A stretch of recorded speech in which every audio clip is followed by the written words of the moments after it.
مجھے یہ بتائیے کہ ڈائبیٹک انسٹیٹیوٹ میں یعنی کہ یہاں پر آپ کے پاس مختلف پیشنٹس آتے ہیں تھائرائڈ سے ریلیٹڈ، آپ ان میں کون کون سی بیماریاں جو ہیں آپ تشخیص ہوتی ہیں اور آپ ان کو کیا گائیڈ کرتے ہیں؟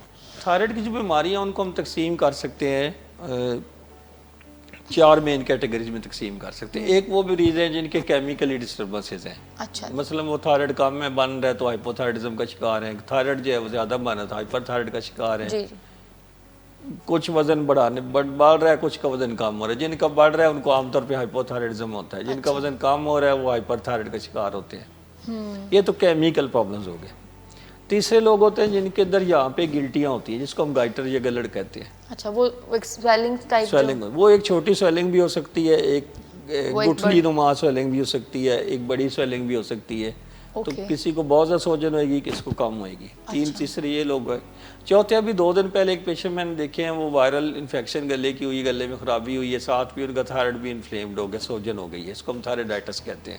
مطلب یہ خود ٹھیک ہونے والے ہوتے ہیں. اچھا ٹھیک ہے. تو وائرل تھائرائڈائٹس کے مریض ہو گئے. اوکے. تو یہ 4-5 مین کیٹیگریز ہیں جن کے ہم پیشنٹ پاکستان میں دیکھتے ہیں. اچھا ٹھیک ہے. اور میں یہاں لوگوں کو ایک اویئرنیس اور دینا چاہوں گا کہ بہت سے لوگوں کو جب میں پوچھتا ہوں کہ آپ کو یہاں سوجن ہوئی ہے، آپ اس کے بارے میں نے کیا ٹیسٹ کروایا، ڈاکٹر صاحب یہ میرا ٹھیک ہے.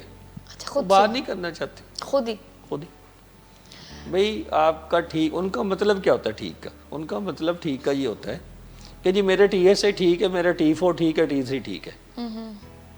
اب یہ TSH free T4 free T3 یہ ٹیسٹ ہے کیمیکل. کسی کا کیمیکلی ٹھیک ہونا اور سویلنگ ہونا 2 ڈفرینٹ باتیں ہیں. اچھا، کیمیکلی ٹھیک ہے، کوئی بات نہیں، آپ نہ ہائپر ہے نہ ہائپو ہے، لیکن آپ کو سویلنگ تو ہے نا، ایک سمٹم تو ہے نا، پرابلم تو ہے نا. اس کا ہم الٹرا ساؤنڈ کرتے ہیں، اس میں دیکھتے ہیں کہ کیا کوئی اندر ایسے اس کے اندر الٹرا ساؤنڈ پہ کوئی ایسی چیزیں ہیں کہ ایسا ہو کہ کہیں وہ کینسر ہی نہ ہو، خدا نخواستہ. تو اگر آپ کے گلے میں سویلنگ ہے، سوجن ہے، تو اس کا الٹرا ساؤنڈ کرنا بھی بہت امپارٹنٹ. اس کو لائٹ لینا نہیں ہے، لائٹ نہیں لینا چاہیے. اس کے صرف بلڈ ٹیسٹ کروا کے خوش نہیں ہو جانا چاہیے کہ سب ٹھیک ہے. میں کسی کو ڈرا نہیں رہا، لیکن میں ایک اویئرنیس ہی ہے نا، یہ بھی ایک سینسیٹائز کر رہا ہوں اس ایشو. اچھا ڈاکٹر صاحب، فیمیلز میں تھائرائڈ کی بیماری کی کمپلیکیشنز کے بارے میں بتائیے. فیمیلز میں تھائرائڈ کی بیماری میلز کے مقابلے میں زیادہ ہوتی ہے، پہلی یہ بات. اچھا. دوسری بات یہ ہے کہ فیمیلز میں کمپلیکیشنز بھی زیادہ ہیں. اس کی ریزنز کیا؟ اس کی ریزن یہ بھی ہے کہ فیمیل، آپ کو پتہ ہے کہ اللہ تعالیٰ نے ان کو جو ہے وہ یہ بھی صلاحیت دی کہ انہوں نے بچے پیدا کرنے ہیں، اور ان کا تعلق جو ہے بچے کے ساتھ بھی جڑا ہوتا ہے. تو ان کی پریگننسی کے اندر جو وارشن ریٹس ہیں وہ بڑھ جاتے ہیں، بچے کی گروتھ متاثر ہو جاتی ہے. تو کمپلیکیشنز بڑھنے کے بھی چانس. ہارٹ ڈیفیکٹ زیادہ ہوتے ہیں، برین ڈیفیکٹس بہت ہوتے ہیں بچوں میں اگر وہ ماں ہائپو تھائرائڈزم کا شکار ہے تو، اور اگر وہ ٹریٹڈ نہیں ہے تو. یہ بھی امپارٹنٹ ہے. صحیح ہے. جس طرح ہم HbA1c کے ٹارگٹس بناتے ہیں نا کہ بلڈ شوگر اتنی ہونی چاہیے، ہیموگلوبن A1c اتنا ہونا چاہیے، اسی طرح تھائرائڈ میں بھی کچھ ٹارگٹس ہیں جو پریگننسی میں اچیو کرنے ہوتے ہیں. اچھا.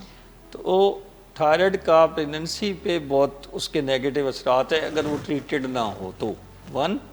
پھر پریگننسی سے پیچھے فرٹیلٹی پہ جو بچے پیدا کرنے کی صلاحیت ہے اس کے اوپر برے اثرات ہیں اگر ٹریٹ نہ کیا ہو تھائرائڈ کو.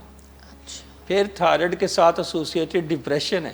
ہماری فیمیلز آلریڈی ڈپریشن کی طرف مائل ہوتی ہیں. گھر کا برڈن، فائنینشیل برڈنز، شور کا سارا کرنا، بچوں کا کرنا، بچوں کو اسکول بھیجنا، ان کے ریزلٹس دیکھنے وغیرہ وغیرہ، ان ساری باتوں کو ملا کے تو فیمیل ڈپریشن کی طرف زیادہ مائل ہوتی ہیں. تو اس میں اگر تھائرائڈ کی بیماری شامل ہو جائے تو ڈپریشن ورس ہو جائے گی. سملرلی تھائرائڈ کے ہارٹ کے اوپر بڑے ایفیکٹس ہیں. تو یہ سارے ایفیکٹ جو ہیں یہ فیمیلز میں ذرا زیادہ ڈومیننٹ ہیں.